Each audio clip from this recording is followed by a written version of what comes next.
Hello everyone, welcome to the study hub.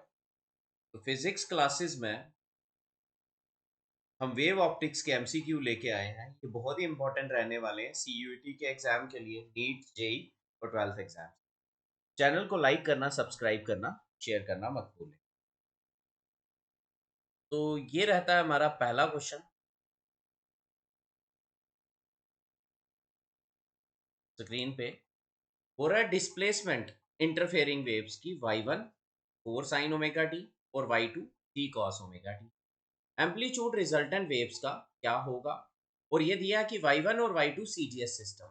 तो अगर हम जनरल वेव को देखें तो हम लिखते हैं y equal to a sine omega. ये हमारा जनरल वे है वेव को लिखने। तो यहाँ पे फर्स्ट में दिया, और ये ए क्या होता है? एम्पलीट्यूड। फर्स्ट का A1, फर्स्ट वेव में एम्पलीट्यूड A1 कितना आ गया? 4, और सेंटीमीटर में आएगा सीजीएस सिस्टम में। दूसरे केस में आपको 3 cos ओमेगा टी दिया है, मतलब एक साइन है और दूसरा कॉस है। अगर एक साइन में हो और दूसरा कॉस में हो तो आपको ये पता ही है कि यहाँ पे एम्पलीट्यूड तो 3 रहेगा, लेकिन दोनों के बीच में फेस एंगल कितना रहेगा? 90 डिग्री, क्योंकि आपको पता है कॉस ओमेगा टी और साइन ओमेगा टी। हम कॉस ओमेगा टी को कैसे लिख सकते हैं? हम लिख सकते हैं sine 90 minus minus omega t. Sine 90 minus omega t, तो दोनों के फेस डिफरेंस कितना होगा? 90 डिग्री होगा। तो अब आपको रिजल्टेंट एम्पलीट्यूड का भी पता होगा। आर से लिखो या ए से लिखो, वो किसके बराबर होता है? Under root of A1 square plus A2 square plus 2A1 A2 cos of five.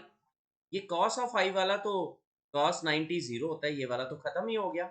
तो क्या आ जाएगा? A1 का स्क्वायर, A1 क्या है? 4, 4 का स्क्वायर 16 हो गया। और A2 क्या है? 3, 3 का स्क्वायर 9 हो गया। 16 प्लस 9 25 रूट में आ गया। तो आंसर आ जाएगा रूट से बाहर 5 सेंटीमीटर। तो इसका कौन सा ऑप्शन रहेगा? फर्स्ट पार्ट इसका ऑप्शन रहेगा। नेक्स्ट क्वेश्चन मूव करते हैं अब हम। A1 A2, A1 3 centimetre, A2 4 centimetre, 590, और ये हम फार्मूला लगा के हमने निकाल दिया 5 सेंटीमीटर। फर्स्ट ऑप्शन है इसका। नेक्स्ट क्वेश्चन है। Next question. two two beams of light having intensities I and 4I interfere to produce a fringe pattern at a screen. Phase difference between the beam is pi by 2 at point A and pi at point B. Difference between the respective intensity. मतलब ये दो beams हैं lights की, इसकी intensity है आई और इसकी है 4I। इनको एक स्क्रीन पे फेंका जाता है। यहाँ पे पॉइंट ए ले लो, जहाँ पे दोनों से लाइट पहुँचती है, तो फेज डिफरेंस कितना होता है? Pi by 2। तो बोल रहा है जहाँ पे जो इंटेंसिटी आती है वो निकालो, और यहाँ पे बी पॉइंट पे पहुंचती है वहां पे फेज डिफरेंस रहता है पाई, और यहाँ पे निकालो और दोनों का फिर डिफरेंस निकालो। तो in terms of intensity, resultant intensity का क्या फार्मूला रहता है? I1 रिजल्टेंट इंटेंसिटी का I2 plus 2 under root I1 I2, और बाद में cos फाई आ जाता है। तो फर्स्ट केस आई ए लेते हैं हम। आई ए में I1 कितना है? I, और दूसरा कितना? 4I प्लस 2 अंडर रूट में कितना? I1 की जगह आई आ जाएगा और 4I, और cos फाई कितना है? cos 90, पाई बाई 2 होता है 90, तो ये वाला फैक्टर तो पूरा जीरो हो जाएगा। तो आई ए कितना आ जाएगा? 4I और 5I आ जाएगा। अब आई की बी की बात करें, आई बी किसके बराबर आ जाएगा? पहले आ जाएगा आई प्लस 4I, मतलब मैं सीधे 5I लिख देता हूँ, प्लस 2 अंडर रूट में एक आई और एक 4I का होल स्क्वायर, और कॉस पाई हुआ कॉस 180, वो -1 होता है। तो आई बी इक्वल टू, यहाँ पे 5I, कॉस पाई की जगह क्या लिखेंगे? -1, यहाँ पे माइनस आ जाएगा। 2 ये रहा, और 4 बाहर निकलेगा तो वो भी 2 आ जाएगा। 2 इंटू 2 4 हो गया। आई स्क्र बाहर आएगा तो आई, 5 में से 4I के आई। अब इसने पूछा इन दोनों का डिफरेंस बताओ। Now I A minus I B कितना आ जाएगा? आई ए माइनस आई बी आ जाएगा 5I से -I 4I के बराबर। तो इसका ऑप्शन रहेगा सेकंड पार्ट। I1 आई के बराबर, I2 4I के बराबर है, और फर्स्ट केस में 5/2 है। तो I1 ये फर्स्ट निकाला हमने फार्मूले से, 5I आ गया। दूसरा 5/2 ये निकाला, और ये माइनस ये आई आ गया, डिफरेंस निकाला तो 4I आ। Second part. Next question. पूरा intensity of central bright fringe कितनी है, आई नॉट। कि one of the slit is covered the intensity at the same point. तो देखो इंटेंसिटी हम निकालते कैसे हैं, इंटेंसिटी आई या आई नॉट डायरेक्टली प्रोपोर्शनल होती है ये एम्पलीट्यूड का स्क्वायर। पहला भी ए एम्पलीट्यूड, दूसरा भी ए एम्पलीट्यूड, तो कितना आ जाएगा, ए हो गया 2 ए का होल स्क्वायर, आ जाएगा 4 आई स्क्वायर, 4 ए स्क्वायर। तो आई नॉट की वैल्यू है 4 ए स्क्वायर। अब नेक्स्ट बोल रहा है one of the slit is covered. अगर एक स्लिट को कवर कर दे तो सिर्फ ए ही रहेगा, दूसरा है ही नहीं, तो ए स्क्वायर आ जाएगा। ए स्क्वायर की वैल्यू क्या निकाल सकते हो यहाँ से, ए स्क्वायर आई नॉट के नीचे ले जाओ 4, आई नॉट अपॉन 4 के बराबर, तो ऑप्शन फोर्थ आ। तो I max equal to I naught A plus A का होल स्क्वायर, 4 ए स्क्वायर आ गया। यहाँ से ए स्क्वायर की वैल्यू कितनी आएगी, I naught upon 4। And one of the slit slit है, शिट नहीं है, one of the slit is close, then I equal to किसके बराबर आ जाएगा, ए स्क्वायर, दूसरा तो जीरो आएगा। तो ए स्क्वायर की वैल्यू कितनी है, आई नॉट अपॉन 4, ऑप्शन आ जाएगा 4। नेक्स्ट क्वेश्चन, नेक्स्ट क्वेश्चन है कि intensity ratio of two waves. पहले ही दो वेव्स की intensity ratio I1 upon I2 ratio दे दी है 9/1।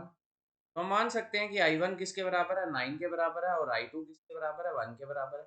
If they produce interference the ratio of maximum to minimum, maxima I max upon I min हम कैसे निकालते हैं, अगर आपको याद हो तो ये कैसे निकाला जाता है, under root of I1 plus under root of I2 का होल स्क्वायर, और नीचे होता है under root of I1 minus under root I2।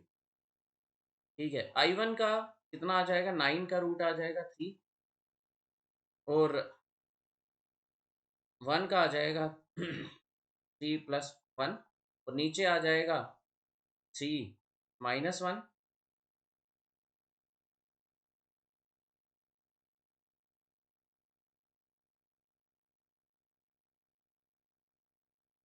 और नीचे 3-1, तो क्या बन गया 4/2। तो ऑप्शन आ जाएगा 2/3+1, स्केयर में भी आना ना, स्केयर भी आना दोनों, दोनों का 3+1 का होल स्क्वायर, और नीचे 3-1 का होल स्क्वायर, ऊपर 4 का स्क्वायर आ जाएगा, नीचे 2 का स्क्वायर आ जाएगा। 4 का स्क्वायर हो गया 16, 16/4, 16/4 कितना आ गया आएगा 4/1। तो ये आई मैक्स अपॉन आई मिन की क्या वैल्यू होती है, under root of I1 plus under root of I2 का होल स्क्वायर ऊपर होता है, और नीचे under root of I1 minus under root of I2। Clear, 3+4/2 मतलब जैसे भी लिखो, तो ये ऑप्शन आ जाए। Next question, waves of same amplitude and same frequency. अगर एम्पलीट्यूड सेम है तो इंटेंसिटी भी सेम होगी, I1 equal to I2, I the ratio of resultant intensity when they arrive in phase to that when they arrive with 90% phase difference, वो निकालनी है आपको, resultant intensity की ratio.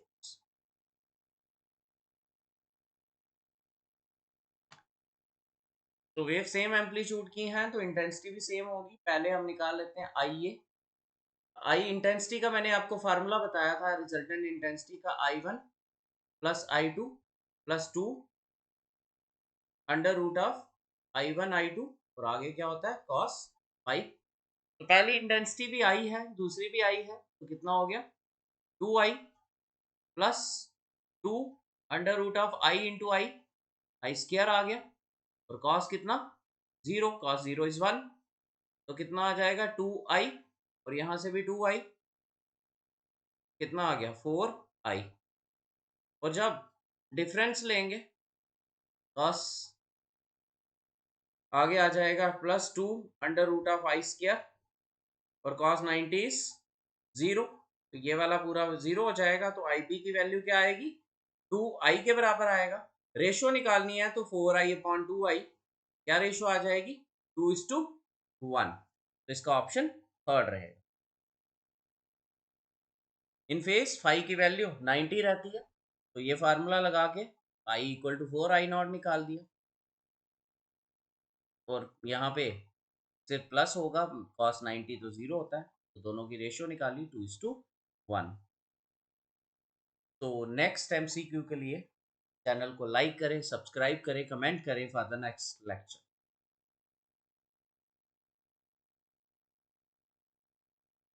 Thank you for watching the study.